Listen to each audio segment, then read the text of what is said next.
बिस्मिल्लाहिर्रहमानिर्रहीम। मैं Liaquat Ali Gondar, national development manager power crop science के प्लेटफार्म से काश्तकार भाइयों को आज मुख्तलिफ़ खादों के इस्तेमाल के मतलब कुछ गुज़ारिशात और मालूमात फ़राहम करूँगा कि नाइट्रोजन की शक्ल में मुख्तलिफ़ खादें इस्तेमाल होती हैं, जिसमें सबसे बेहतरीन और अहम खाद जिसको अमोनियम सल्फेट के नाम से पुकारा जाता है और पावर क्रॉप साइंसेस के पास पावर सुपर सल्फेट के नाम से हमारे पास मौजूद है।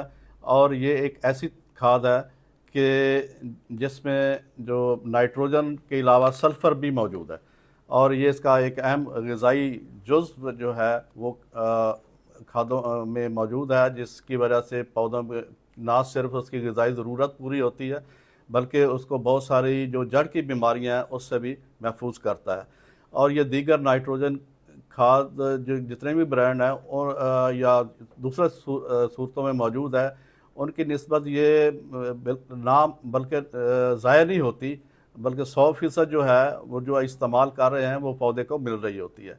इसी तरह इसमें जो सल्फ़र मौजूद है वो पौधों को फौरी तौर पर दस्तयाब होता है और पौधों को और उनकी जड़ की बीमारियों से महफूज करता है।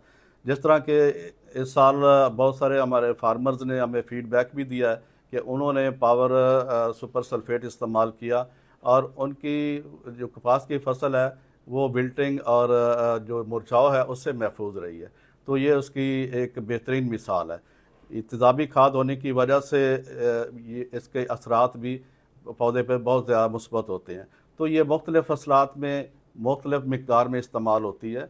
कपास है, गंदम है या कमाद है, मकई है, आलू है, सब्ज़ियात बागात तमाम फसलात में ये आप 25 से 50 किलोग्राम फ़ी एकड़ इस्तेमाल कर सकते हैं। गंदम में जैसे आप पहले पानी पे नाइट्रोजन के सोर्स पे के तौर पर आप इसको इस्तेमाल कर सकते हैं, इसी तरह दूसरे पानी पे इस्तेमाल करेंगे तो इससे जो गंदम पे जड़ की बीमारियां हैं सल्फ़र उसके लिए बेहतरीन होगा और नाइट्रोजन जो है के सोर्स के तौर पर पावर सुपर सल्फेट जो है वो उसकी ज़रूरत पूरी करेगा।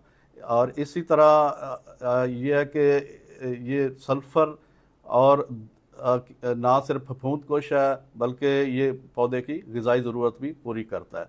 तो लिहाजा मेरी काश्तकार भाइयों से गुजारिश है कि वो पावर का सुपर सल्फेट नाइट्रोजन के सोर्स के तौर पर इस्तेमाल करें और अपनी फसलों से भरपूर फ़ायदा हासिल करें।